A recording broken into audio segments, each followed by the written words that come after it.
चलिए आज हम एक टॉपिक शुरू करते हैं, ग्रेविटेशन।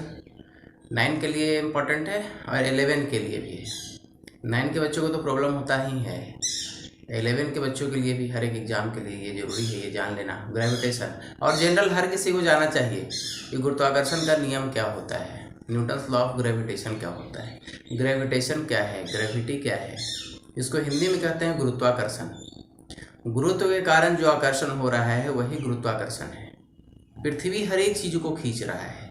इससे एक निष्कर्ष पर न्यूटन साहब पहुंचे कि पृथ्वी के ही तरफ सारा वस्तु क्यों आ रहा है।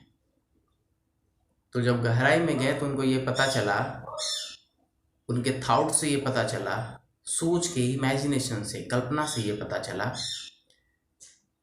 कि सिर्फ पृथ्वी ही हर एक चीज को नहीं खींच रहा है, इवन हम लोग भी खींच रहे हैं पृथ्वी को, बल्कि इस संसार का हर एक वस्तु एक दूसरे को खींच रहा है। अगर न्यूटन का नियम सही है तो हमें ये मानना होगा, और यदि का सवाल ही नहीं है, क्योंकि न्यूटन का नियम अगर गलत होता तो अभी तक हम लोग पढ़ नहीं रहे होते इन चीज़ों को। तो न्यूटन्स लॉ ऑफ ग्रेविटेशन कहता है कि इस यूनिवर्स का हर एक ऑब्जेक्ट, इस संसार के, इस ब्रह्मांड की प्रत्येक वस्तु एक दूसरे को अपनी ओर खींचती है। और जो खिंचाव बल होता है उसको मैथमेटिकली उन्होंने डिराइव किया और बताया कि खिंचाव जो बल है, फोर्स ऑफ अट्रैक्शन है, वो कितना लगेगा और कौन कौन से फैक्टर पे डिपेंड करेगा।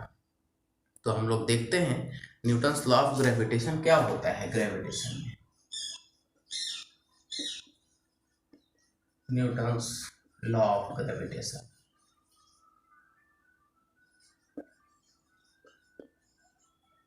न्यूटन्स लॉ ऑफ ग्रेविटेशन में है कि all body of this universe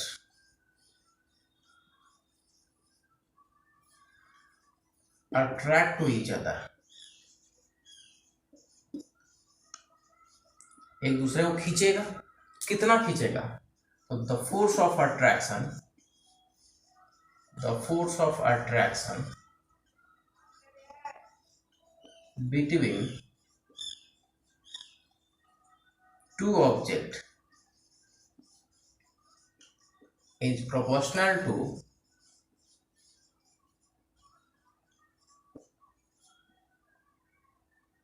product of mass।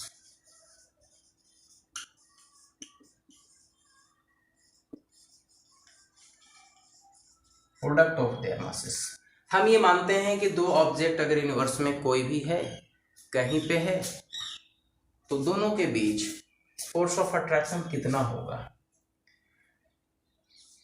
यहाँ पर ब्लर हो रहा होगा, लाइट के प्रॉपर अलाइनमेंट नहीं होने के चलते हम बोल देते हैं इसको the force of attraction between two object. समझ लीजिए, बहुत आसान है।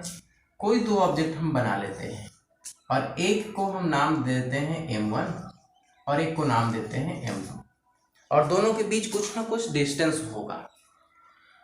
तो डिस्टेंस भी बनाते हैं इसमें, दोनों के बीच का डिस्टेंस हम r करते हैं। तो न्यूटन ने कहा कि इस ब्रह्मांड की प्रत्येक वस्तु, इवन मैं भी बोर्ड को खींच रहा हूं, बोर्ड मुझे खींच रहा है, पृथ्वी चंद्रमा को खींच रहा है, चंद्रमा पृथ्वी को खींच रहा है, इवन दो शहर में चलने वाली दो गाड़ियां एक दूसरे को खींच रही हैं, क्योंकि इस ब्रह्मांड में ही वो है।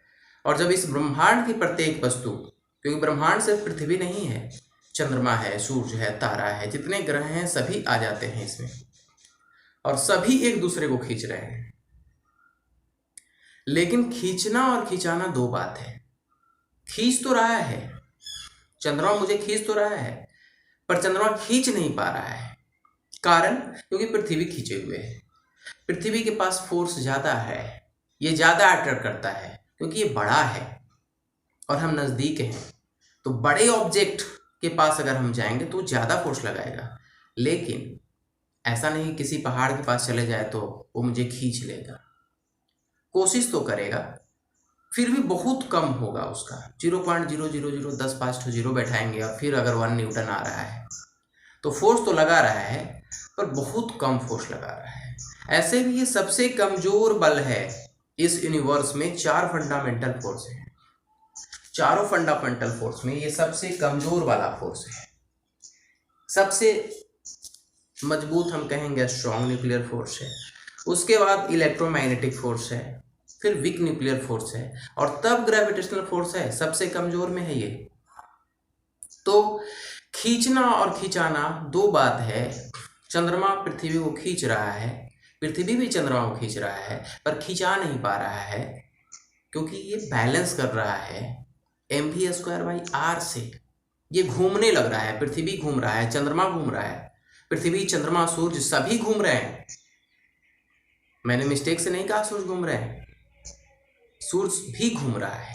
वो एक बड़े सूर्य की चारों ओर घूम रहा है, क्योंकि इस यूनिवर्स में कुछ भी स्टैटिक नहीं है, ना चंद्रमा, ना पृथ्वी, ना सूर्य। वो एक बड़े सूर्य की परिक्रमा कर रहा है। जो लॉ कहता है वो कहता है कि प्रत्येक बॉडी, संसार के सारे वस्तु एक दूसरे को खींच रहे हैं, पर खिंचा नहीं पा रहे। जैसे हमने कहा कि हम इस दीवार को, जो जिससे बोर्ड अटैच है, हम उसको गिरा रहे हैं, पर गिरा नहीं पाएंगे। गिरना अलग बात है, लेकिन हम कहेंगे कि हम गिरा रहे हैं। चिट्टी मेरे पैर को खींच रही है, क्या नहीं खींच रही है? अगर वो खींच रही है तो, पर खिंचा नहीं पा रहा है, हम महसूस नहीं कर पा रहे हैं, क्योंकि बहुत कमजोर वाला बल है। बहुत छोटा सा बल लगा रहा है, छोटा सा ताकत लगा रहा है। हम लोग सामान्य भाषा में जिसको ताकत कहते हैं, फिजिक्स में उसी को बल कहा जाता है। तो प्रत्येक वस्तु एक दूसरे को खींच रहा है। तो हमने मान लिया ये पेन है, ये हैंड है, ये दो वस्तु को हमने m1 m2 नाम दे दिया, दोनों के बीच की दूरी को हमने r कह दिया। तो न्यूटन का नियम कहता है कि force of attraction between two object is proportional to product of their masses and inversely proportional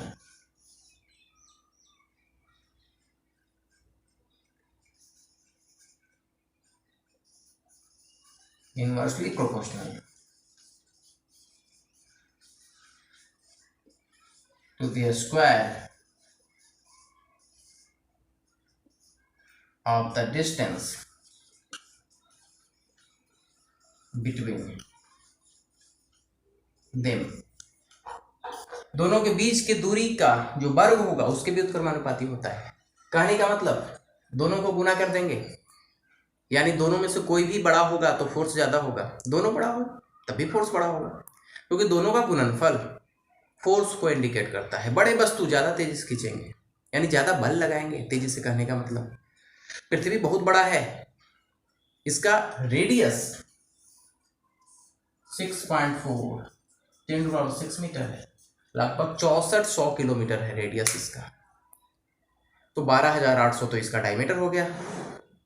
तो बड़ा शेप है, डेंसिटीज वॉल्यूम लगाएंगे तो मास आ जाएगा, इससे वॉल्यूम निकाल लेंगे, इससे डेंसिटी से मल्टीप्लाई करेंगे तो मास आ जाएगा।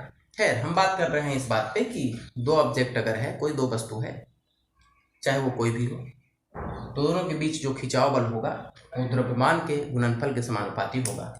और दोनों के बीच का दूरी हमने अगर r माना है तो इसके इन्वर्सली प्रोपोर्शनल होगा, उल्टा समानुपाती होगा।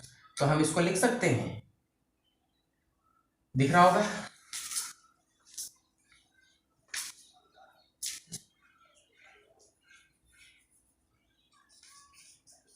Between them. तो दोनों से एक साथ अगर हम लिखना चाहें तो m1 m2 और 1/r²। और फिर कांस्टेंट हटाने का तरीका है कि एक ठो ये प्रोपोर्शनल हटाने का रूल है कि एक कांस्टेंट से मल्टीप्लाई करते हैं। प्रोपोर्शनल इसलिए आया है क्योंकि ये दोनों इक्वेशन में, इसको हम दोनों समीकरण को एक साथ करके इक्वेशन में तब लिखेंगे जब ये दोनों इक्वल होगा दोनों तरफ। तो इक्वल नहीं है, इसलिए उसको बैलेंस करने के लिए हम पसघा जानते होंगे। बैलेंस करने के लिए पहले तराजू में छोटा सा नट वट कस दिया जाता था, जिससे कि दोनों पलड़ा जो है वो बराबर हो। तो समीकरण के दोनों तरफ का मान बराबर हो, उसके लिए यहाँ पर एक नियतांक से गुना किया जाएगा जो हमेशा सेम रहेगा। तो g m1 m2/r², यही न्यूटन का गुरुत्वाकर्षण नियम है। यानी इस ब्रह्मांड की प्रत्येक वस्तु एक दूसरे को अपनी ओर खींचती है, और वस्तु के बीच का खिंचाव बल द्रव्यमान के गुणनफल के समानुपाती, दूरी के वर्ग के व्युत्क्रमानुपाती होता है। धन्यवाद।